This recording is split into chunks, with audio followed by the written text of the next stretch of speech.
I just spent all day unboxing, setting up, and reviewing this tent so that I could tell you everything there is to know about it. This is the 10x13 Panda Large Inflatable Tent from RBM Outdoors. And you can get your very own right now with a discount using the link in the comments below. Your tent will arrive with everything packed in one box. As we open the box, we can see the gold gleaming right out at us. Right on top there is a postcard with a picture that makes you want to go camping right now. The first thing we take out of the box is the rainfly. Now this is an enormous rainfly that covers the entire tent. The outside is the same color as the tent. The underside is black to help keep the heat in the winter and the heat out in the summer. This also has guy lines already attached to make it easier to set up. The next thing we find is a clear plastic panel for the back of the tent and two clear plastic panels for the enormous skylights. We have an awesome orange accessories bag, and inside this bag we have another small drawstring bag with extra guy lines and plenty of stakes. We can fit all these things in the accessory bag, which has two handles, two tension straps, a long zipper, and the awesome RBM logo right on the front. Before we take the tent out of the box, you can see that it is inside its own heavy-duty canvas storage bag with a drawstring, handles, and heavy-duty tension straps. And look at how awesome this looks. There is nothing like pulling a brand new tent out of the box. Just the storage bag itself looks absolutely awesome, and when you are done using your tent, you're going to be able to get it right back in this bag. Also inside the box was another small drawstring bag with a hammer and multi-tool. Hammer, knife, saw, hook, bottle opener. All these things are going to come in handy on your camping trip. We can put that in our accessories bag as well. And this tent is heavy, so I highly suggest either having two people or a dolly to move it. You do not want to drag it across rough surfaces because it can tear the bag. I do have a video and a link for a very convenient folding dolly if you need one. I highly recommend using a tarp under your tent anytime you go camping to add that extra layer of protection for your floor and to keep the underside of your tent clean and dry. Opening the bag, we can see there's a giant flap to cover your tent and an instruction sheet sewn into the side. Inside the bag, the tent itself is secured with two more tension straps. Open and remove those straps, begin to unroll your tent, and we discover three more bags inside. The small bag holds a repair kit and extra valve. The middle bag has 32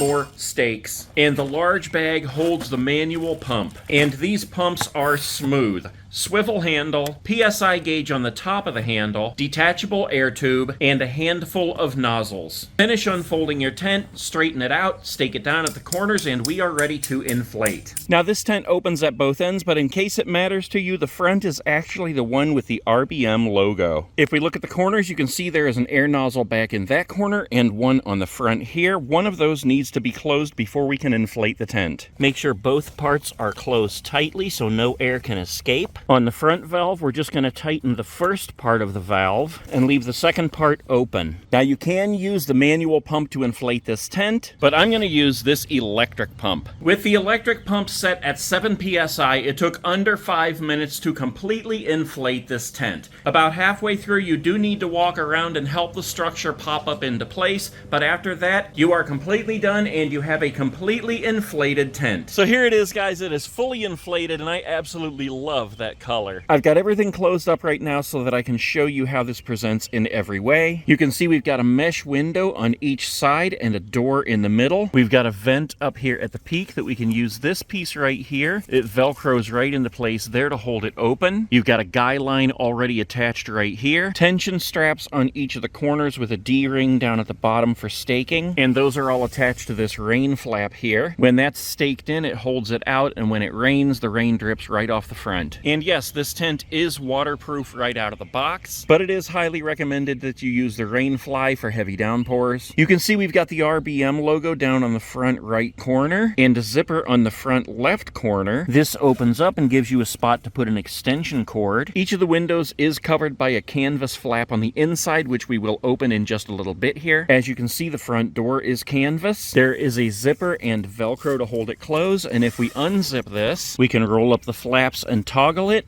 And there we have a mesh door. If we step around to this side, you can see we have a small window on each side on the bottom. We'll also open those up on the inside when we go in, but they do have zippers on the outside that you can just open those and have them completely open. 3 guy lines, 1 on each side and 1 in the middle. 3 tension straps along this side with D-rings for stakes, and those hold on to, again, a rain flap that runs the whole side. And then we've got a stove jack over here on the back. This is Velcro that rolls up and toggles into place, exposing the stove jack right here. This is waterproof material. I love that. And this is where your stovepipe would come out if you're using this in cold weather. I have a video up on this channel about the specific stove that you would use for this tent. It's called the Caminus M. You can check that out if you plan on camping in cold weather. It is a beast. If we move around to the back, you can see that we have one giant canvas panel here. Again, we have more tension straps on the corner, D-rings to stake it in, guy line at the peak here, and another vent. Velcro this piece in and that holds it open. This is a door on the back here. It has a zipper down the middle and Velcro along the bottom, as well as zippers along the side. Unzip that, roll it up, toggle it into place, and behind that is a pair of mesh doors. Those also zip down the middle and across the bottom. You can also open those, which we're going to do in just a minute, and it will open up this entire end. And coming around to our final side here, you can see we have the small windows on the bottom, the 3 tension straps with stakes, 3 guy lines already in place, and we have 2 enormous skylights. Now these are canvas flaps that cover the skylights. These have a zipper around the perimeter, and this little flap here prevents any water from getting in that zipper. We can unzip that, and there are toggles at the top, and you've got 2 giant mesh skylights. So that's all around the outside. I have loosely staked off the rain flaps so you could see how those would look. I'm going to show you on all sides. That looks pretty awesome right there. And you can see where it holds those out over the window, so if it were raining, the rain would just run right off. Here's how it looks from this side, and the side with the skylights. Now, as I said, these 2 windows on the sides of the doors open up to only mesh, as well as these 2 windows and these 2 windows. So if we go ahead and go inside, the front door unzips up the middle and to the sides. Those also roll up and toggle into place, so that front door is now wide open. And as we step in, you can see there is canvas covering the side windows. We can unzip those down each side. Those actually roll down and toggle on the bottom. And now both of those windows are open to only mesh. And here's how that looks on the outside. We can go back in and open up each of these windows, which works the same way. Unzip around the perimeter, the canvas falls down, roll it up, toggle it into place on the bottom, and now each of those are open to just the mesh. So now all the windows and doors are open to only the mesh, letting a whole lot of air through. I showed you how the front door opens up, the back does exactly the same. The mesh flaps pull to the side and toggle in place. Each of the small mesh windows can be opened, and this is how those look on the inside and the outside. And even the giant skylights can be open. Unzip around the perimeter, roll them up, toggle them into place, and now those are wide open. The only ones that you cannot open to the air are the 2 on the front. Those are sewn in mesh. But check this out, this is totally awesome. So let's go ahead in and talk about the inside of this tent for a minute. As I said before, this is 10 by 13. You've got 10 feet from side to side in the back. In the front, you've got 13 from side to side on each side, and the ceiling is almost 7 feet tall. The frame is made of thick PVC. Look at those joints. These are literally the best quality joints I've ever seen on an inflatable tent. If I stand back here, you can see the frame through the entire tent. This is all one continuous tube frame. 3 tubes on each side making the walls. You've got 3 tubes going up to the peak, and then 1 long one all the way down. Remember, we inflated this to 7 psi, and that is tight. I've had these tents inflated for over a month without needing to put more air in. Now, before we go any further, let's talk about the quality of this tent. This is the 3rd Panda I own from RBM. This is the Panda Large Orange, I have the Panda Large Green, and I have the Panda Medium Orange. And they are beasts. I've tested each of them with both the Caminus S and the Caminus M stove. I've tested these in rain, snow, sleet, and even below freezing weather. I've even tested them in wind up to 50 miles per hour, and they stand strong and don't budge. In the winter, if you're going to be using a wood-burning stove, this is the area you will do it.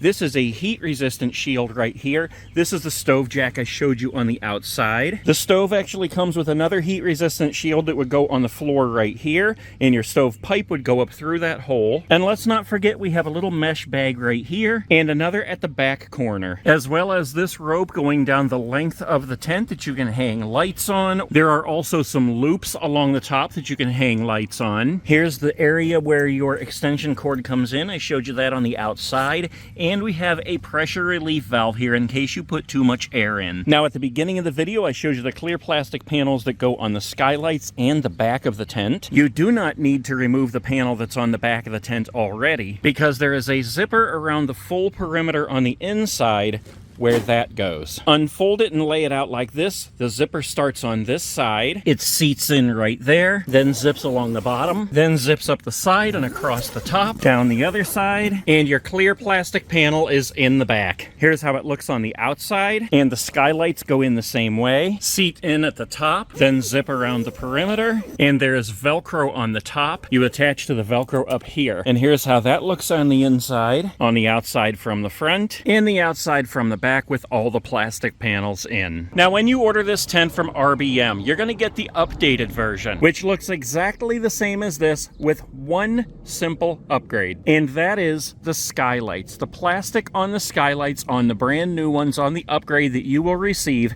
actually have a flap that flaps over the zipper here to prevent rainwater from getting in. That way, if it's raining, you can have those skylights open with the plastic in place and be sitting inside watching the rain fall. And that is awesome. Now, the only thing we have left is the rainfly, but the sun is going down, and I want to show you guys how to deflate this, roll it up, and pack it away in that storage bag. So right here, I'm going to go ahead and insert some footage of the medium tent with the rainfly on, and the large green with the rainfly on, and all of them have a stove jack installed so that you can use the rainfly at the same time as you're using your stove. And I don't want to forget to tell you that when you put your rainfly on, the stove jack matches up perfectly to this. In fact, on the underside, it has Velcro that will match perfectly to this Velcro around the perimeter so that it holds it in place. Now, when you're ready to pack your tent away for storage, you want to break it down as much as possible and make it as light as possible. That means taking out the plastic windows and the panel in the back. You want to close and zip all your windows and doors, because the more loose fabric you have hanging in here,